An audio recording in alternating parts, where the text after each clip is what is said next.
All right, today we're jumping into a really interesting and maybe even revolutionary idea for education in the age of AI. It comes from a white paper by AI Swiss, and the core argument is this. We shouldn't just be teaching our kids how to use AI, we need to teach them how to think with it. So what does that actually mean? Let's break it down. And right out of the gate, we get this kind of jarring quote. And look, this isn't some far-off sci-fi concept. The paper points out that for so many kids right now, AI isn't just a tool, it's like a confidant, a conversational partner. So the whole prepare for the future thing, well, the future's already here. It's in the house. Which, of course, leads to the big question, the one that really frames this whole explainer. If AI is already this deep in their world, what are we supposed to do? How do we actually prepare them for it? Okay, so before we can get to the solution this paper proposes, we've got to get a handle on the problem. And the problem is this. Right now, you've got kids everywhere learning from AI, but it's like an unsupervised classroom. There are no rules, no guides. And this is really the heart of the issue, right? We're not talking about some small, controlled experiment.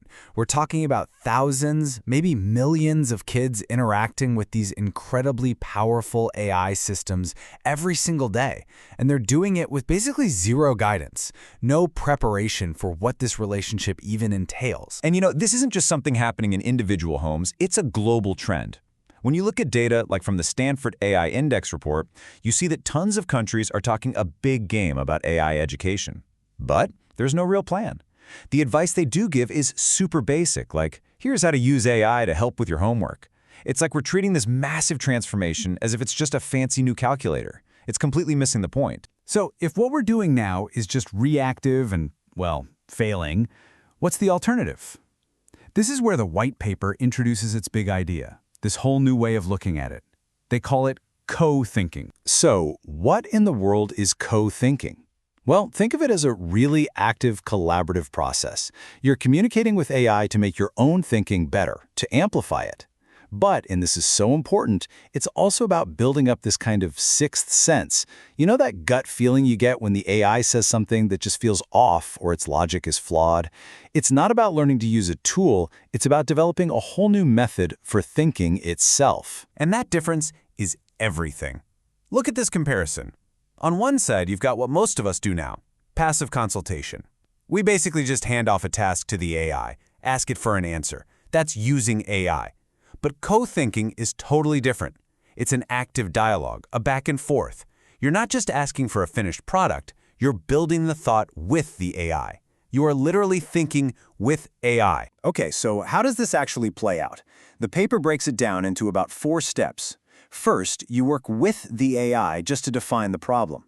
Then, you start exploring ideas through conversation. The AI might spit out things you'd never think of. But, and here's the kicker, you're always in the driver's seat. You are constantly, critically validating everything it gives you. And this is why this alliance of cognitive forces, as they call it, is so powerful. I mean, look at what AI is good at.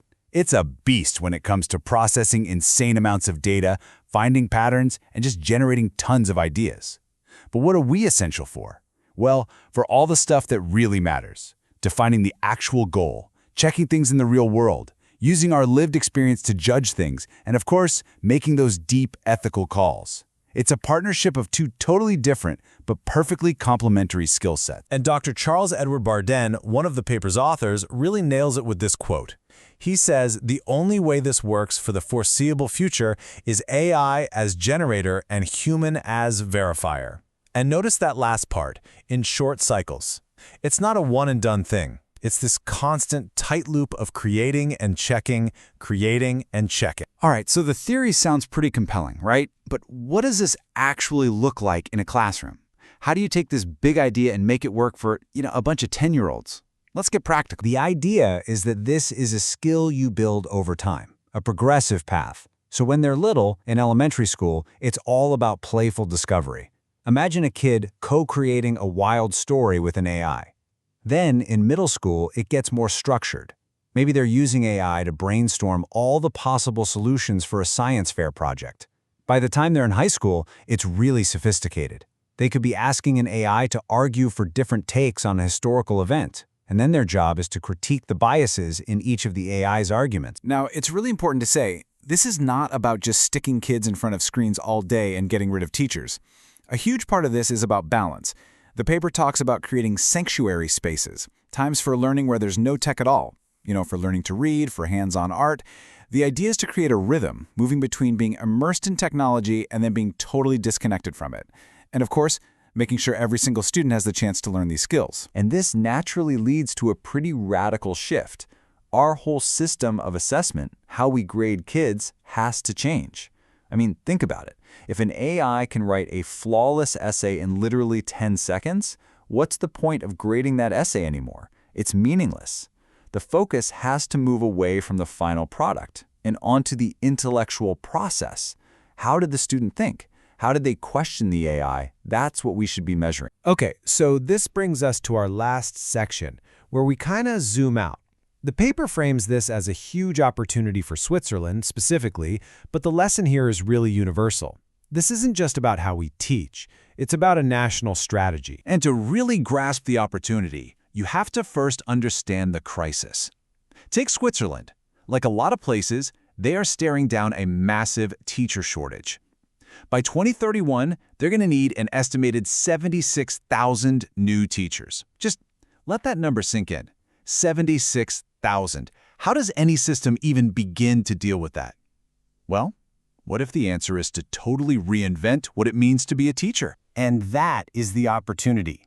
Imagine using AI to handle all the grading, all the administrative busywork that burns teachers out.